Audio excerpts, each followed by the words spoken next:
அஸ்ஸலாமு அலைக்கும் வரஹ்மத்துல்லாஹி வபரகாத்துஹு. கண்ணியமிக்க பெரியார்களே, சகோதரர்களே, திருக்குர்ஆனிலே ஒரு ஆயத் இருக்கிறது. இந்த ஆயத் பிஸ்மில்லாஹிர் ரஹ்மானிர் ரஹீம். இன்னா ஜஅல்னா மா அலல் அர்தி ஸீனத்தல் லஹா லினப்லுவஹும் அய்யுஹும் அஹ்ஸனு அமலா. 18வது சூறாவில் 7வது ஆயத் இது. இதனுடைய தர்ஜுமா என்னவென்று சொன்னால், நிச்சயமாக நாம் பூமியின் மீதுள்ள அனைத்து வஸ்துக்களையும் அதற்கு அழகாக ஆக்கியுள்ளோம்.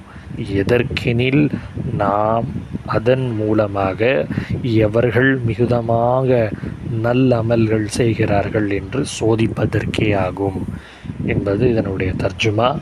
ஹதரத் இப்னு உமர் ரலியல்லாஹு அன்ஹு அவர்கள் சொல்கிறாங்க, பெருமானார் ஸல்லல்லாஹு அலைஹி வஸல்லம் அவர்கள் இந்த இறை வசனத்தை ஓதிய போது நான் பெருமானார் இடத்துல கேட்டேன், யா ரசூலல்லாஹ், இதனுடைய அர்த்தம் என்ன?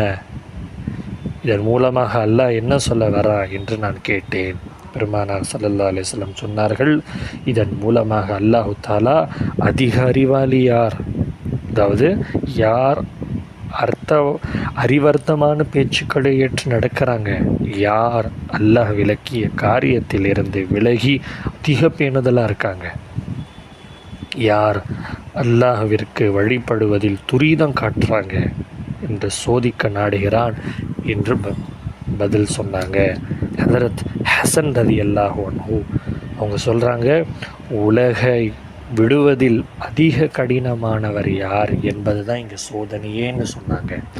சுஃபியான் சௌரி ரஹ்மத்துல்லாஹி அலைஹி அவர்கள் சொல்கிறாங்க, உலகில் யார் அதிக பற்றற்றவர் உலகத்தில் யார் என்று தான் சோதனைன்னு சொன்னாங்க. என்னோட கருத்தே சோதனை தான்னு சொன்னாங்க. இது துருல் மல்தூரில் பதிவாயிருக்கு.